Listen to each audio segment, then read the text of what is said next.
Hello, my fellow hunters. This is the RPG Relic Hunter. 20 years ago, D&D 3rd edition came out, so I wanted to share an early D&D story with you. Now, early on, one of my high school friends had a bad habit as a dungeon master. You see, the player characters were kind of secondary to the story. Instead, his story would revolve around some high-level hero that he made.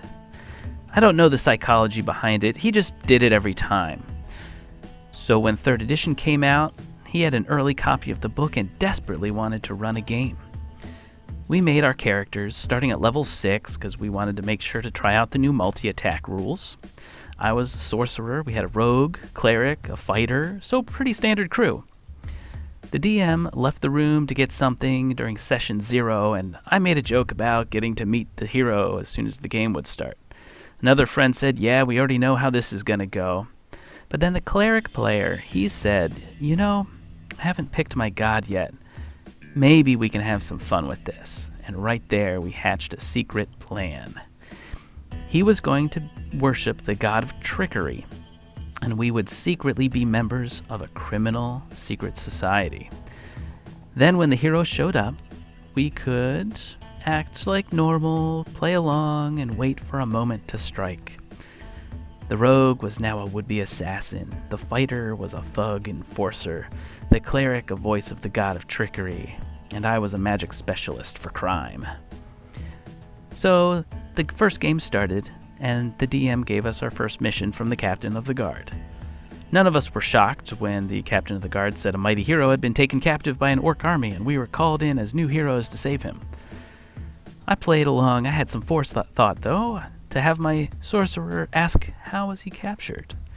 The DM hadn't thought of that, so he looked over this super high-level character sheet he had for his superhero character and said he failed a save on a spell while countless people were being saved from an orc cleric, and he was captured.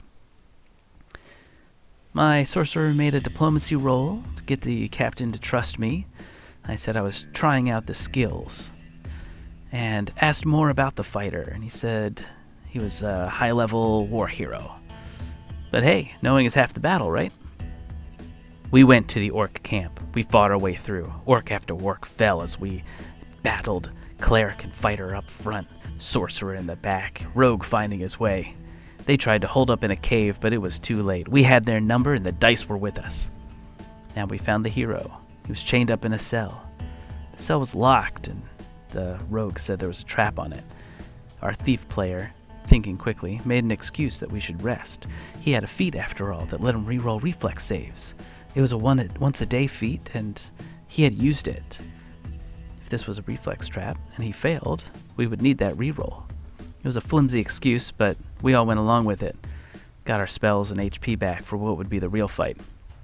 The DM, he didn't expect anything, so he kind of hand-waved the rest, wanting to get back to his hero's story. So we let him out.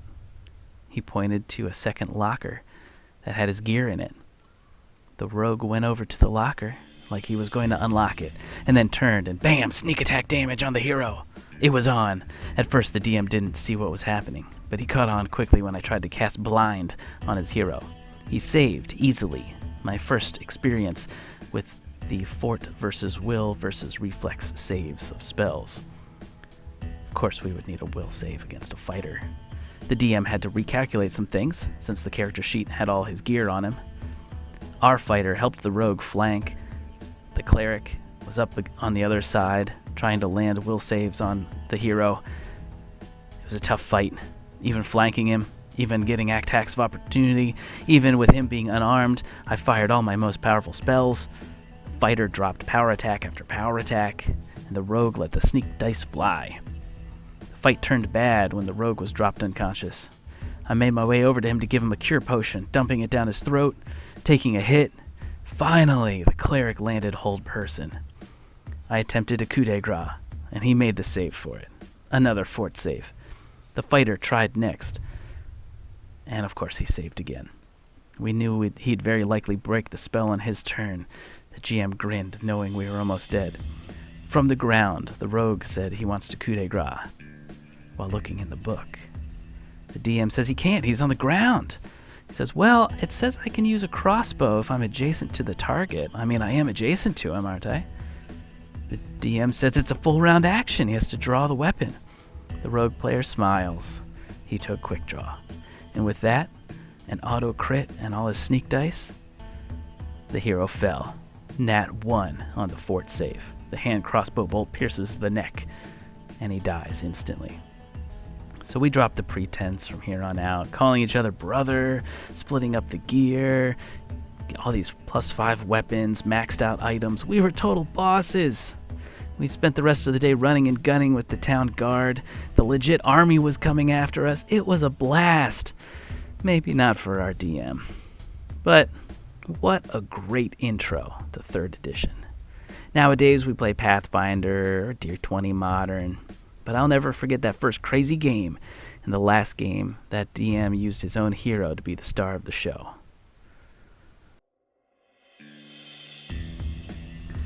I hope you enjoyed this story.